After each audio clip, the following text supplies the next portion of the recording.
시청자 여러분 안녕하십니까? 주말 잘 보내고 계십니까? 문재인 정권을 지지하는 좌파 성향의 작가들이 조국을 수호하고 검찰을 비판하는 2019 작가 선언이라는 집단 성명을 준비하는 서명을 벌이고 있습니다. 안도현 시인이 주도하고 있고 황석영, 공지영 소설가 이런 사람들이 핵심 멤버로 참여하고 있습니다.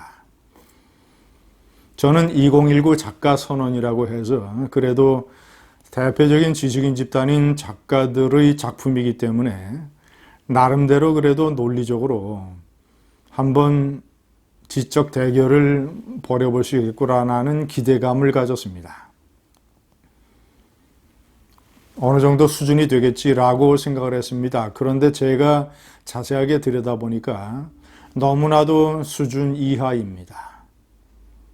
논리도, 팩트도, 문제의식도, 방향감각도 마구 이리저리 왔다 갔다 하고 그저 검찰에 대한 어떤 피해의식 그리고 우파에 대한 증오, 조중동에 대한 원환, 분노 이런 감정적인 측면에 잔뜩 붕떠 있는 그런 기대 이하 저수준의 글이었습니다. 제가 네 가지 주제로 나눠서 천천히 설명을 해드리겠습니다. 첫 번째, 블랙리스트에 대한 원한으로 사퇴를 호도하고 있다. 지난 이명박 박근혜 정부 시절 우리 문학인들은 참담하기 그지없는 이른바 블랙리스트 사태를 겪은 바 있다. 권력의 상층부에서 배제와 차별을 결심하고 나면 대한민국의 비판적 문화예술인들을 선멸 타겟으로 삼아 기계처럼 작동한 대한민국의 모든 공권력, 그게 우리가 갖고 있던 두려움의 실체였다. 이번 조국에 대한 수사를 검찰의 블랙리스트 사건으로 규정하고 있습니다. 그런데 이것은 사실관계를 오인한 대표적인 오판 사태입니다. 저는 여러 차례 말씀드렸지만 블랙리스트에 대해서 반대합니다. 우리 영화계와 또는 문화계 이런 작가들 좌편향 일색인 것은 틀림없고 그것이 한국 사회에 커다란 주름살을 줄고 있지만 그것을 처리하는 방안은 블랙리스트 같은 행정 권력을 동원해서는 안 됩니다. 공론화시키고 여론의 건전한 비판을 유도하고 아주 대규모의 토론 광장으로 끌어들여서 그들을 논리적으로 압도해야 문제가 근본적으로 해결이 될 수 있고 이렇게 문체부의 블랙리스트 같은 행정 권력을 동원하면 이런 감정적인 앙금만 남게 됩니다. 이게 대표적인 작가들이 지금 이렇게 블랙리스트의 트라우마에 사로잡혀서 그 앙금의 시각으로 조국 사태를 보지 않습니까? 왜냐? 블랙리스트를 적용을 했던 행정 권력과 현재 범법 혐의자들에 대한 검찰의 사법 권력은 명백하게 다른 것입니다. 사상과 정치적인 견해가 다른 집단에 대한 행정 권력을 동원한 견제와 명백하게 사상인이 또는 무슨 정치적 견해니 이런 걸 다 떠나서 한국 사회의 법과 도덕을 해치는 그런 범법자들에 대한 사법 권력으로서의 검찰, 이것은 명백한 차이가 있는 것입니다. 두 번째, 드러나는 진실을 혼돈이라고 외면하고 있습니다. 현재 조국 장관을 둘러싼 논의는 매우 혼란스럽다. 조국 장관 임명에 찬성하느냐 반대하느냐, 조국 장관과 그의 가족을 일체화할 것인가 분리해 볼 것인가, 심판관을 자처하지만 실제로는 확인되지 않는 의혹 생산자 역할을 하는 검찰은 무엇인가.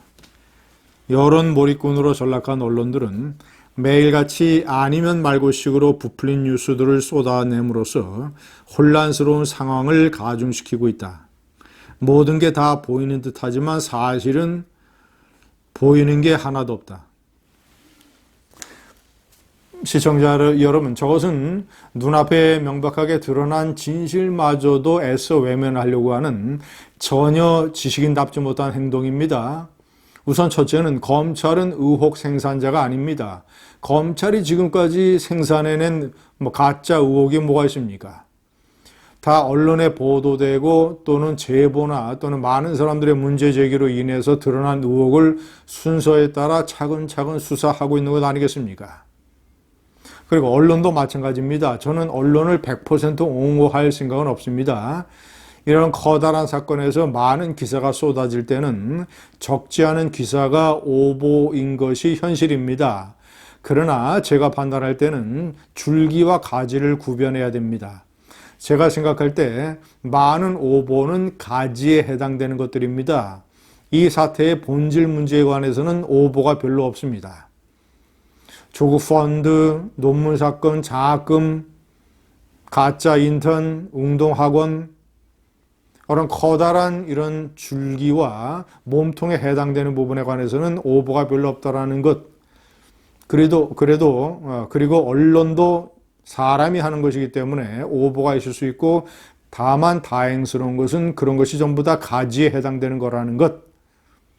그 대신 지금 언론의 보도로 드러난 많은 진실이 있습니다. 특히 저 논문 같은 것은 병리학회에서 아예 취소를 해버렸지 않습니까? 명백하게 다 진실이 판단이 된 거 아닙니까? 그리고 장영표 교수와 장영표 아들의 검찰 진술 다 나왔지 않습니까? 가짜 인턴 증명서, 동양대 총장 표창장이 총장이 발급한 것이 아니라는 사실, 사모펀드의 5천 조카, 그리고 그 사람에 대한 법원의 구속영장 발부, 범죄 혐의가 대개 다 소명되고 있다는 법원의 판단. 아니, 진실이 50%를 넘어서 70% 내외로 거의 다 지금 현재 밝혀지고 있는데 애써 여전히 혼란스럽다고 매도하고 있습니다. 제가 다음 항목을 보여드리겠습니다. 수사를 개혁에 대한 저항으로 오판하고 있습니다. 조국 장관과 그의 가족들에게 가해지는 검찰의 칼날은 그들의 인격과 영혼마저 압수수색할 기세다. 검찰 개혁의 첫걸음을 떼기도 전에 주저앉혀버리고 말겠다는 검찰의 살기가 대한민국 전체를 뒤덮고 있다. 지금 검찰은 마음만 먹으면 어떤 블랙리스트도 자기들 마음대로 만들 수 있다. 검찰은 인사청문회를 준비하고 있는 후보자에 대한 수사를 요란하게 개시함으로써 대통령의 인사권이나 청문회를 준비 중인 국회마저 안중에 없다는 것을 보여줬다. 작가들뿐만 아니라 청와대와 더불어민주당도 인사청문회가 예정된 후보자에 대해서 검찰이 압수수색을 통해서 수사를 개시한 것을 비판하고 있는데, 이것은 절대 이런 식으로 매도될 수 없는 사안입니다. 왜냐? 만약에 검찰이 인사청문회를 이유로 해서 수사를 진행하지 않는다면 인사청문회에서 무슨 얘기가 나오든 청문회 보고서가 채택되지 않아도 문재인은 조국을 임명 강행하고 법무부 장관으로 시킬 것은 뻔한 일이었습니다. 그러나 검찰이 내심 판단하기에는 저 정도 의혹을 가지고 있는 인물이 이 나라의 법과 정의와 질서를 상징하는 법무부 장관이 돼서는 절대 안 된다 라고 해서 사실상 인사청문회라는 형식적인 일종의 이런 요식행위가 벌어지기 전에 검찰이 실체적인 진실에 대한 다툼으로 이 사안을 판단하려고 했던 것 아니겠습니까? 저는 검찰이 당연한 검찰권의 행사다. 네 번째, 언론에 대한 막연한 매도. 우리는 권력 하이에나나 다름없는 대한민국 언론의 민낯을 여과 없이 보게 되었다. 그들은 뉴스 전달자가 아니라 뉴스를 생산하는 자들이며 자신들이 생산한 무기를 기반으로 대한민국 국정에 직접 관여하려는 또 하나의 통제되지 않는 권력 혹은 권력 지향 집단이라는 점이 이번에 여신이 드러났다. 그들은 단독 특종 등을 내세우며 자신들의 입맛에 맞게 팩트를 가공 조작하여 퍼뜨린다. 중계, 중재, 의견의 수렴 등 대한민국 언론은 공기로서 수행해야 할 최소한 역할조차 하지 않는다. 시청자 여러분, 제가 조금 전에 말씀드린 대로 언론의 일부 오보는 가지에 해당되는 것입니다. 줄기에 관한 한 조중동을 포함한 건전한 언론들의 사실 추구는 이번에 진실을 밝혀내는 데에 커다란 역할을 하고 있습니다. 작가들이 이에 대해서 도전할 때는 언론이 이러이러한 중요한 사실을 보도했는데 이것은 오보로 판명됐다라고 구체적인 사실을 적시해야 됩니다. 그래서 그 사실을 놓고 언론과 대규모 논쟁을 벌여야 됩니다. 그런데 바보처럼 비겁하게 소극적으로 그런 작업은 하나도 하지 않으면서 그저 탁상 위에서 뭐 언론이 의혹을 부풀린다, 언론의 특종 경쟁이다, 옐로우 저널리즘이다 이런 식으로 얘기하니까 그리 설득력이 없는 겁니다. 사실과 팩트의 중요성을 모르는 작가들, 동화 작가들보다도 못한, 동화 작가들은 그래도 동심과 아이들의 순수한 영혼과 대화를 하는 사람들이죠. 그저 실력 없고 이것이 대한민국 2019년 좌파 성향 작가들의 수준입니다. 감사합니다.